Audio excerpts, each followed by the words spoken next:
সবাইকে NL24 স্বাগতম। আপনারা জানেন মঙ্গলবার থেকে কিন্তু গরম পড়া শুরু হয়েছে, যার কারণে কিন্তু ইংল্যান্ড এবং ওয়েলস জুড়ে এই গরমটা পড়তেছিল। গতকাল শুক্রবার তাপমাত্রা রেকর্ড করা হয় 30.8 ডিগ্রি সেলসিয়াস। কিন্তু আরেকটা বিষয় বলে রাখি, এর আগে বৃহস্পতিবার কিউ এবং পশ্চিম লন্ডনের তাপমাত্রা পৌঁছেছিল 32.2 ডিগ্রি সেলসিয়াসে তাপমাত্রা পৌঁছেছিল। কিন্তু এরপরে কিন্তু যুক্তরাজ্যের স্বাস্থ্য নিরাপত্তা সংস্থা কি করে, ইংল্যান্ডের সব জায়গায় আম্বর যে রঙের সেই তাপের কি করা হয়, সতর্কতা জারি করা হয়েছিল, যা সোমবার 9টা পর্যন্ত যেটা বলবৎ থাকবে।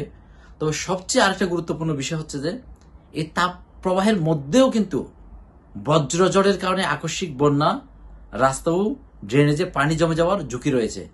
কিছু এলাকায় ঘন বজ্রপাত, শিলাবৃষ্টির সম্ভাবনাও আছে।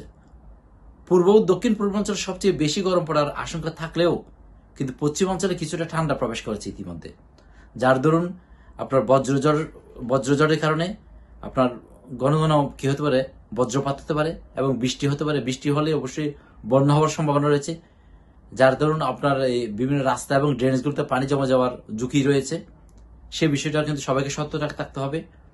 তবে আপনারা জানেন যে মঙ্গলবার থেকে যে আপনার গরমটা শুরু হয়েছে, সে বিষয়ে কিন্তু নানা ধরনের সতর্কতা জারি করা হয়েছিল। সে বিষয়ে আপনারা জানেন যে RUSPA, যেটা বলা হচ্ছে যে royal society for the prevention of accidents, তারা এই সংগঠনটি তারা সতর্কতা জারি করেছিল। তারা বলছিল যে 65 বছরের যারা ঊর্ধ্বে, যারা স্বাস্থ্যের বিভিন্ন ঝুঁকি রয়েছে, যারা অসুস্থ, তাদেরকে অবশ্যই সতর্ক থাকতে হবে। কারণ অনেক সময় দেখা যায় মানুষ খুব গরম পড়তেছে, গরমের মধ্যে কিন্তু মানুষ নদীতে গিয়ে নামতেছে, মানুষ সাথে সাথে সুইমিং গিয়ে নামতেছে। তো এটা কিন্তু মারাত্মক একটা ঝুঁকি থাকতে পারে। কারণ আপনি যখন গরম থেকে হঠাৎ ঠান্ডাতে নামবেন, তখন সেটা বলছে হৃদয় রোগের ঝুঁকি থাকতে পারে এবং হার্ট অ্যাটাকের ঝুঁকি এটা থাকতে পারে বলে তারা বারবার বলছে। এবং যারা 65 বছরের ঊর্ধ্বে, তাদের জন্য এটা কিন্তু মারাত্মক ঝুঁকি রয়েছে। সেই জন্য বলা হচ্ছে যে, এবং যারা অসুস্থ, বিভিন্ন রোগে অসুস্থ, তাদের জন্য ঝুঁকিপূর্ণ এই সময়টা। তো সেজন্য এই বিষয়ে সবাইকে তারা সচেতন থাকতে বলেছেন। কারণ এটার কারণে অনেকে অসুস্থ হয়েছে, অনেকে মৃত্যুর হারও বেড়েছে এর মধ্যেই। সেজন্য এই গরমের মধ্যে এই সময়টাতে খুব, যেমন আগামীকাল রোববার বলা হচ্ছে প্রায় 34 ডিগ্রি পর্যন্ত পৌঁছতে পারে আগামীকাল রোববার। আজকে কিন্তু শনিবার 32 ডিগ্রি সেলসিয়াস বিরাজ করতেছে, আগামীকাল রবিবার এটা 34 ডিগ্রিতে পৌঁছতে পারে। অতএব সবাইকে সতর্ক থাকতে হবে। সবাইকে বলা হচ্ছে বাসায় থাকার চেষ্টা করতে হবে। যারা বয়স্ক তাদেরকে বাসায় থাকতে বলেছেন, বাইরে না যাওয়ার জন্য বলেছেন। কারণ বাইরে অনেক বেশি গরম থাকবে।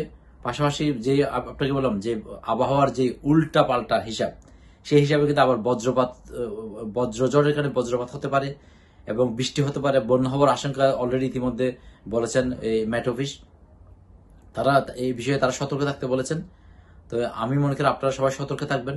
এই গরমটাও আপনারা যারা বয়স্ক তারা খেয়াল রাখবেন। শুধু বয়স্ক না, যারা ইয়াং তরুণ, তাদেরকেও সতর্ক থাকতে হবে। কারণ তারা অনেকে দেখা যায় যে নদীতে নেমে যায়, হ্রদে নেমে যায়, হঠাৎ হঠাৎ গরম থেকে ঠান্ডা পানি, এটা আপনাদের এই বিষয়গুলো আপনাদের খেয়াল রাখতে হবে। হেফাজুল করিম রকিব, NL24।